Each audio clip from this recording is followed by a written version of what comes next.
Proyek yang dilaksanakan Pemkab Badung untuk kepentingan masyarakat di kawasan Muara Tukatmati tidak seharusnya dihentikan oleh Pemprov Bali. Hal tersebut diungkapkan tokoh masyarakat Badung yang juga anggota DPRD Bali Bagus Witrawirawan.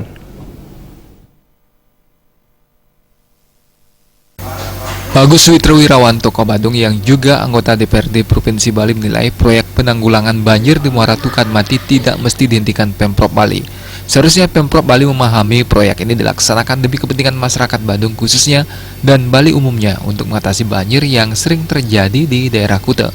Bagus Witra mempertanyakan alasan Pemprov Bali yang secara mendadak menghentikan proyek penanggulangan banjir hanya karena proyek itu tidak berizin, padahal proyek sudah dimulai jauh-jauh hari.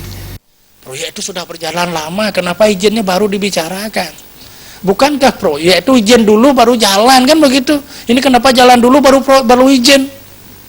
Ya kalau masalah izin yang dibicarakan ya kita lihat dulu kenapa proyek bisa jalan dulu tanpa ada izin yang jelas. Nah, sekarang kita lebih berpikir untuk kepentingan umum, untuk kepentingan Badung secara khusus dan Bali secara umum ya. Ditambahkannya, jika proyek penanggulangan banjir di Muara Tukatmati benar-benar dihentikan secara permanen, hal ini akan berakibat fatal bagi pariwisata Bali. Bagus Witra memandang proyek di Muara Tukatmati sangat dibutuhkan pariwisata Badung.